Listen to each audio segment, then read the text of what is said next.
Alright, so I'm gonna change these ridiculous numbers to smaller numbers. So I'm gonna make that the building is 96 feet tall. So this is gonna be 96, and then the initial velocity is 80 feet per second. And then for part C, for what time interval will the rocket be more than 128 feet?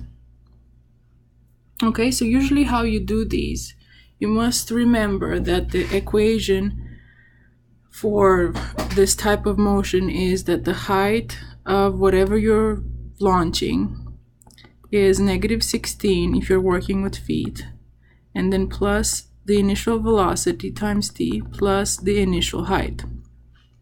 So in our case, we know that the initial velocity is 80, so it'll become plus 80t, and that the initial height is 96, so plus 96. So this is going to be the equation we're going to work with.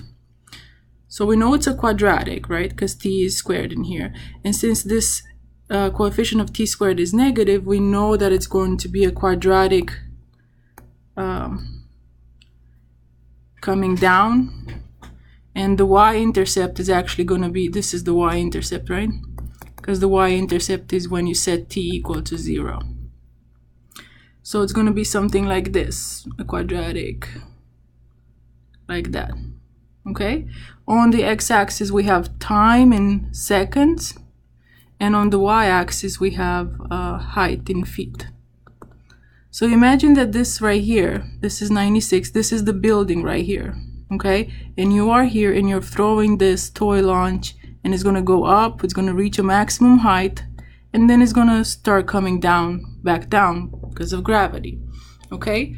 So there are some key points that if you calculate those, you're going to answer almost all of these questions. So we need to know how to interpret the x-intercept. So this is the x-intercept. It's going to tell us something, and then the vertex. And then the y-intercept is already given, that is 96. So the y-intercept tells us how tall the building is. Like if I threw this toy launch from the ground, it would start from here and then go up. So S0 would be 0 because you're on the ground. So let's solve these questions. So we already said that a, the function that describes this, is the height as a function of t. Okay. For b, determine the time at which the rocket reaches its maximum height and the maximum height. So basically the vertex. We need to find the vertex because this is where the maximum happens. So the x-coordinate of the vertex is going to tell us when. So it's going to give us the seconds when the max height happens. Okay. So we got to remember that the x-coordinate of the vertex is going to be -b over 2a. And then b is 80, so it'll be -80 over 2 times -16. And this will give you 5/2. So it's almost 2.5 seconds. So it's important that you put the measures because this tells you it's seconds. I found the time when the maximum height is reached. So this is the time. This is the question we answered. Now for the y-coordinate of the vertex, well, we know that the x-coordinate is 2.5, so basically we need to evaluate the function h at 2.5. So it's just going to be -16 2.5 squared plus 80 times 2.5 plus 96.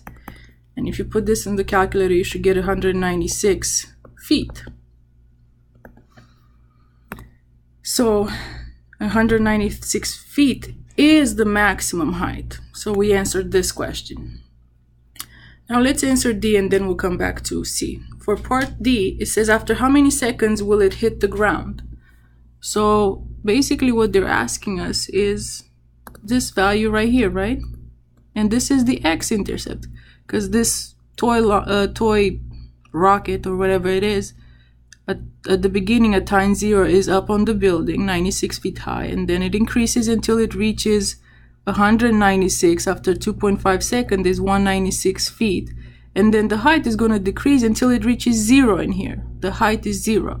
So basically we need to find the x-intercept. So remember how to find the x-intercept.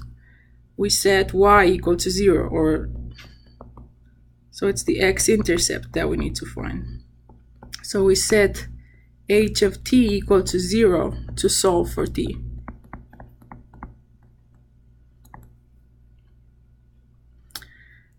Okay, so then h of t is negative 16t squared plus 80t plus 96. We set it equal to 0.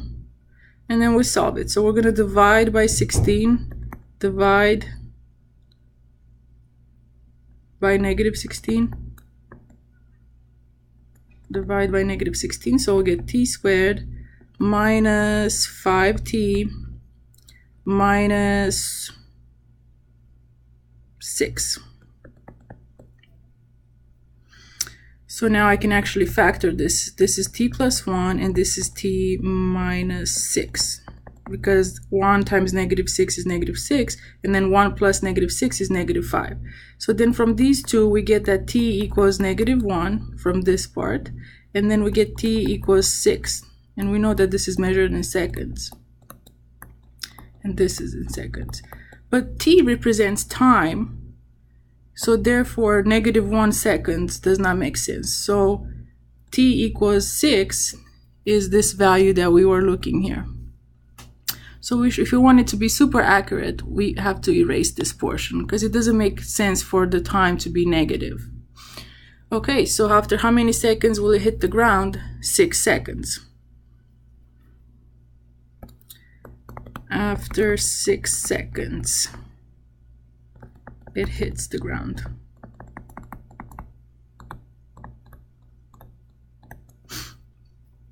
All right, and then the last question, well, question C says, for what time interval would the rocket be more than 128 feet? So if we look in here, we know that the max, the furthest it goes is 196, and it started at 96 feet, right, from here. And it goes to 196. So at some point, it has to reach 128. So let's say that 128 is here. So you notice that there is a time here. On the way up, it reached 128 feet. And then it reached the maximum height. And then on the way back down, at some point, it had to reach 128 again. So what we're asked to find is these two times, this time interval. We know it has to be less than 2.5 seconds, right? Because it happens before it hits the max. So how do we do that? Well, to find those two times, we actually have to solve the fact that h of t is greater than, we said 128. For what time interval would the rocket be more than 128 feet? Greater than 128. So we would do, but we actually can just set it equal and find those two times, 80 feet, 80t. And then we know that in between those two times, it's going to be greater than 128. Plus 96, we're going to set it equal to 128. So this again is going to turn to solving a quadratic equation. If I subtract 128 from both sides, I'll get minus 128, is it 16? Minus 16? Totally not. It's a little too early. 128 minus 96, I have 2, and then 32. So it will be minus 32 equals 0. This one we're not going to be able to factor, so we're going to use the quadratic formula. But first, let's divide by negative 16 again. So we'll get t squared minus 5t plus 2 equals 0. So use quadratic formula.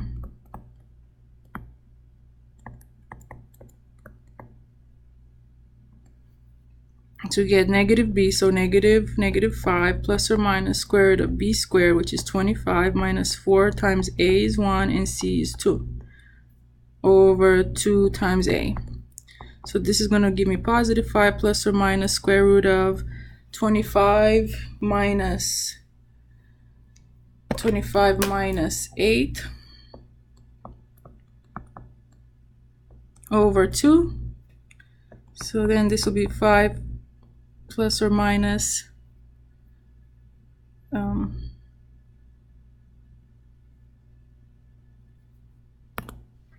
25 minus 8, 17, so it'll be square root of 17 over 2. And then if you put these in the calculator, you will get 5 plus square root of 17 and then divide by 2. So let's see what that is.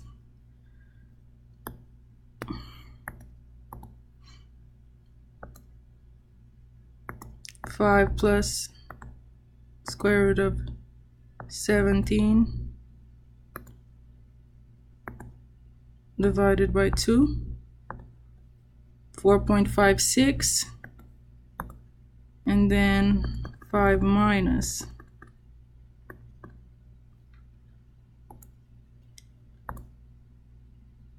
0.438. So 4.56 seconds and 0.438 seconds. So these are the two times in here. This one is 0.438 seconds and this is 4.56. So shortly after this ToyRocket is launched, so 0.4 seconds is going to be the height is going to be 128. So between this interval between 0.438 seconds and 4.56 seconds, the rocket will be more than 128 feet.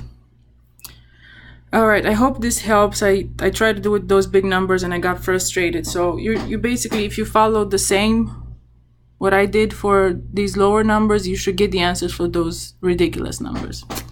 Okay.